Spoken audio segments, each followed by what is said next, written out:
Hello, Donna here from Pranasana Yoga. I'm making this video for you because you might be having some problem with your elbows. The outer elbow may be aching. You might have difficulty lifting something, even if it's not very heavy, and you might feel a pull in your elbow, or even your fingers and top of your arms. And it's very interesting because I had that a couple of years ago, and I never thought that it could be anything to do with the lack of movement in my neck rotation. So before I tell you what exercises to do, before I tell you what kind of the things to look out for during the day when you're working in your activities, and also before I give you a nice breathing practice that will give you a nice traction in your upper spine, I'll explain to you a little bit at the cause of the issue and what kind of thing might have aggravated it. So the main cause of the issue, as I understand it, is that the top of the spine, just before the neck starts, which is right behind this region, and I'll show you with my hair tapping on it, this region gets stuck in an extension. So it kind of goes, the vertebrae go in a bit. They push in towards the chest. Instead of having space between the spine and the front, it kind of, that space closes. It kind of pushes in. It's not just the physical activities that could cause this, even emotional issues can cause it, because with our emotions, our breath changes, and with the breath changing, the wind, literally, the pressures that the breath creates changes, where it goes changes, and so it could get worse and worse with emotional stuff as well. And I think it's really important because we pay a lot of attention with the bones and the muscles, not paying attention with the breath and the emotional stuff that goes on. So the stuff that can cause it, and I know when mine happened 2 years ago, and I'm still in the healing process, but you know, the pain didn't last too long, luckily, despite the fact that I do have a history since my childhood in the neck and shoulder. The painful stage wasn't that long, considering what I did to myself. We were moving, and so before I show you how to lift something and how lifting something heavy can cause a problem, let me explain the alignment. What can aggravate this area going into that stage is when the chin goes forward. Let me show you like that, it's probably better. When the chin kind of goes forward off the chest, when we are looking at the computer like this, and you notice people who are getting older who don't do much exercise, their posture is like this. This area here between the navel and their solar plexus collapses, and the chin moves forward. Okay, so almost also like their thoughts is putting them forward, or think about you being dragged in life. Okay, so what we need, the right alignment, the one where it doesn't aggravate the issue. What I talk about is the L shape. You have the thumb on your sternum at the top, and oops, it can still make an L shape with your chin. If by doing that the L shape it's not 90-degree kind of here, and it's starting to go further, you know that you moved too far out. Okay, so look at what happens in my whole spine when I bring the head forward, and look at what happens when I drop this region from the navel to my solar plexus. When I drop it, notice what happens to my neck and shoulder. Okay, what happens when I move my head forward, or what happens when I collapse this? You see how they have a seesaw effect? If I drop this here, the neck goes forward. If I move my neck forward, I narrow down this space. So I want you to become aware of this.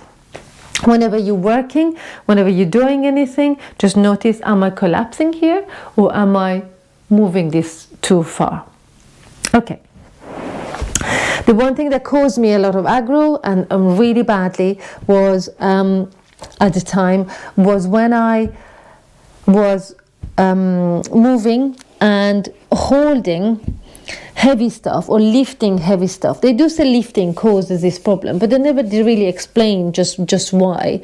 Now, I was doing it and was very disappointed with myself because I thought I should know better, but you know, we don't know better until we do. I was lifting stuff like that, okay? So looking forward, doing this heavy stuff, 10 kilos, 5 kilos, whatever it was, with my chin in this alignment. Now already, if I'm standing and I do that, I aggravate this area. But when I'm lifting something heavy, or when you're lifting something heavy, you aggravate it that much more. If you think of the mechanical force that goes into the area and pushes the spine inwards towards the floor, is really not good. So if you are lifting heavy stuff, be very mindful of how you do it. And the other thing is also when you see people cycling and their head is way forward, that causes a lot of problems.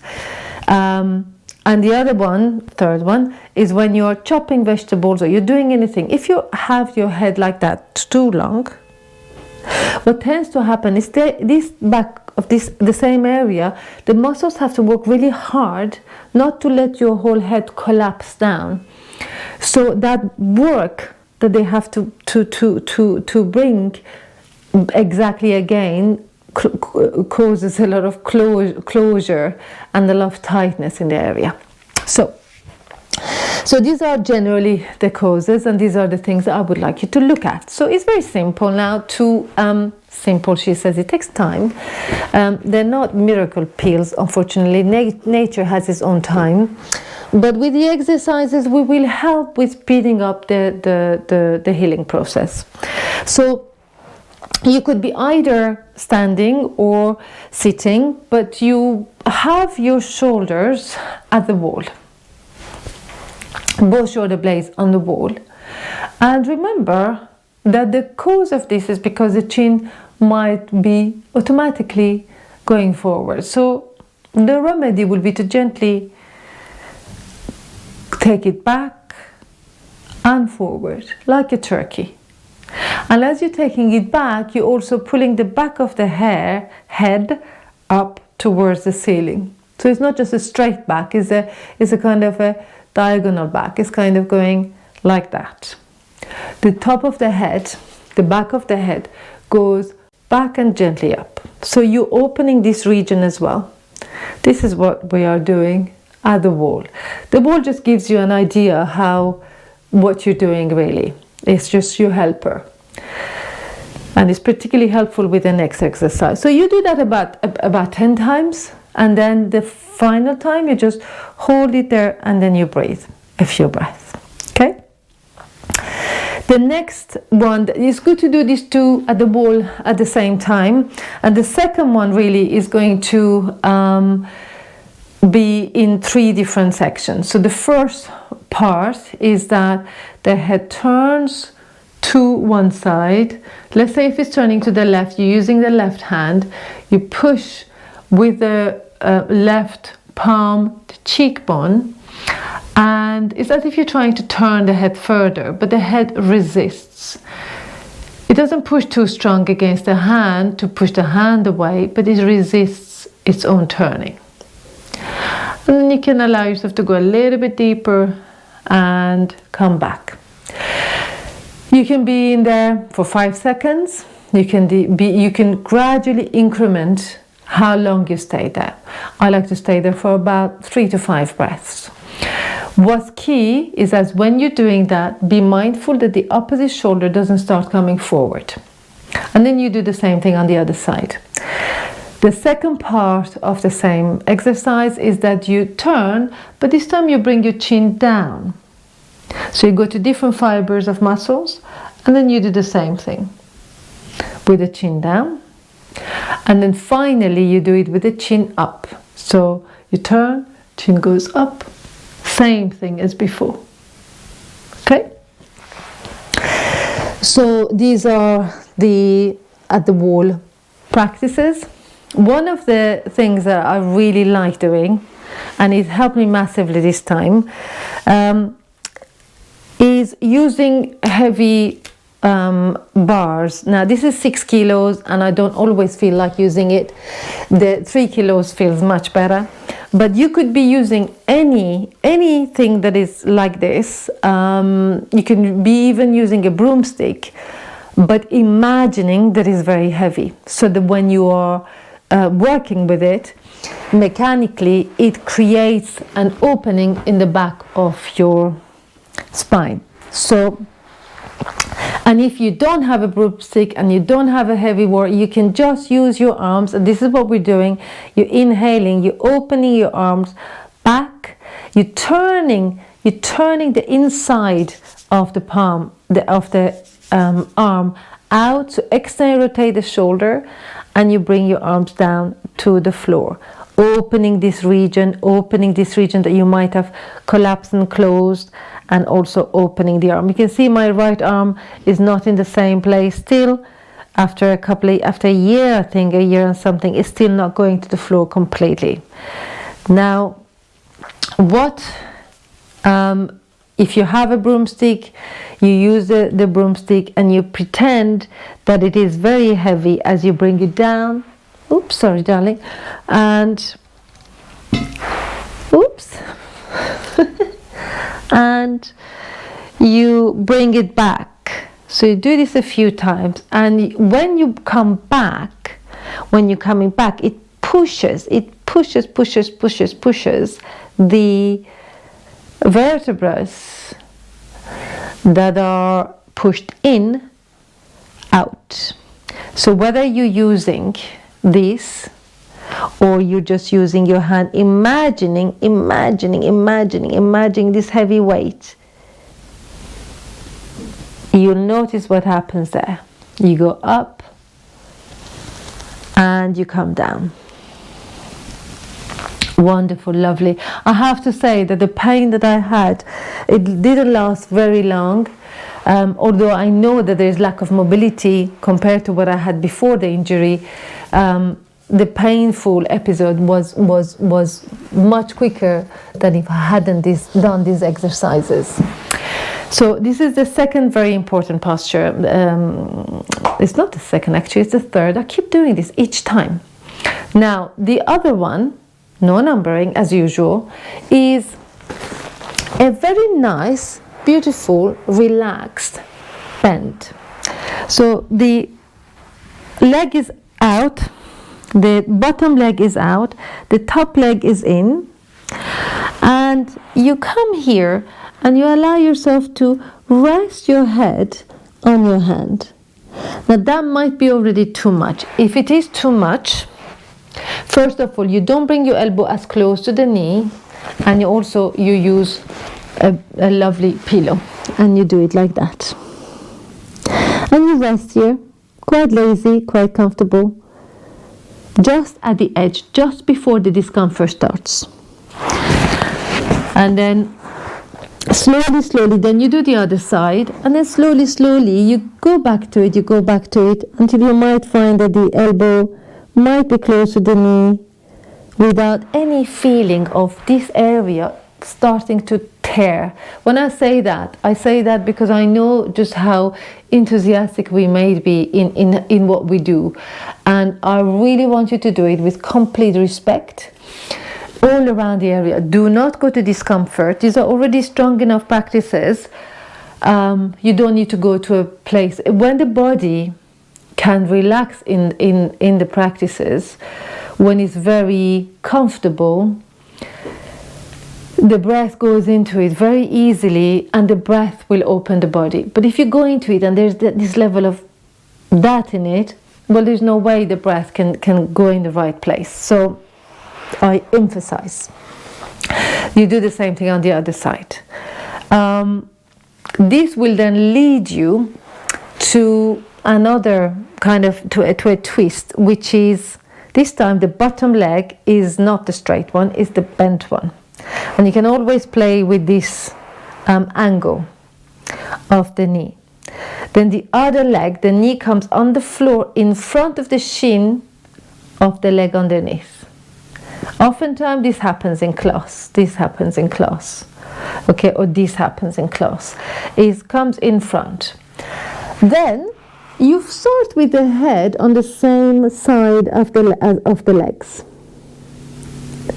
Okay, you rest here, see how you're doing. Is that very easy? You can stay here for a while. Eventually, the idea is that we twist the head to the other way. And if any part of the neck hurts, again, remember this, chin goes in and towards the armpit of the back. So you have that openness, the L-shaped thing, and you turn the other way. And you rest here.